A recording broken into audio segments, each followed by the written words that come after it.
Guys, কেমন আছো তোমরা? আশা করি ভালো আছো। আজকে তোমাদের একটা গল্প শোনাবো। যাদের যাদের মন ভালো নেই তারা তারা এই গল্পটি শুনে মন ভালো করতে পারো। তো এখন গল্প শুরু করছি।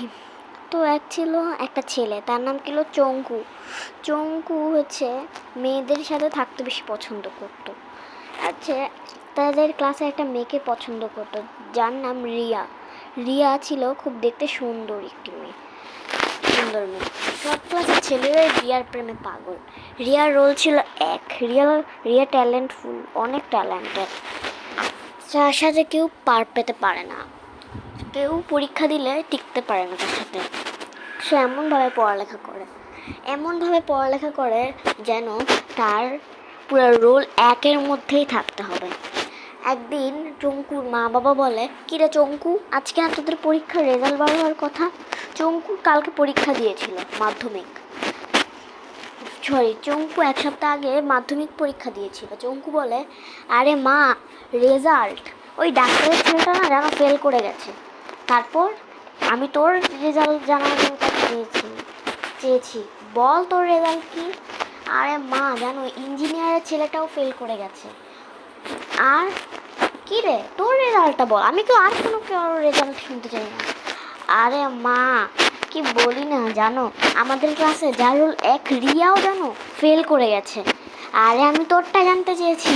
সে বলল, মা অ্যাকচুয়ালি আমিও ফেল করে গেছি। তার মা তো তাকে, এই ফেল করিস কীভাবে? হ্যাঁ, ফেল করিস কীভাবে? ফেল করিস? ও মা, ছেড়ে দাও। এই ফেল করিস কীভাবে? ফেল করিস কীভাবে? ফেল করিস কীভাবে? আর ফেল করবি জীবনও? টঙ্কুর পুটকিতে বাইরাতে টঙ্কুর পুটকি লাল করে নিল। সে ব্যথা পুটকি নিয়ে মানুষের কাছে সাহায্য চাইতে গেল, কিন্তু মানুষ তো সেই পুটকি দেখবে না, কারণ পুটকি কীভাবে বা দেখবে? ওটা তো দেখানোর স্থান না। হাত পা যেতেই হতো, কিন্তু দেখাতো তো, কিন্তু পুটকিতে কীভাবে দেখাবে? এটা ডাক্তারের কাছে হোক লজ্জা পাওয়ার। কিন্তু একটা টঙ্কু তো নাসরবান্দা, সে বলল, না মা না, তুমি আমাকে এমনভাবে মেরেছো, তোমাকে এখন পুটকি ডাক্তারের কাছে নিয়ে যেতেই হবে। তারপর সে পুটকি ডাক্তারের কাছে গেল, কিন্তু পুটকি ডাক্তার তার পুটকিটা চেক করে দেখে কি পুটকির পাচার চুলে গেছে। তারপর পুটকির অপারেশন করে দিল, তারপর হচ্ছে ওষুধ টষুধ দিয়ে দিল, বললো কি আপনি আর ছেলেকে জীবনে পুটকিতে বাইরাবেন না, নাহলে আপনার পুটকিতে বাইরে এবার আমি কত করে ফেলবো।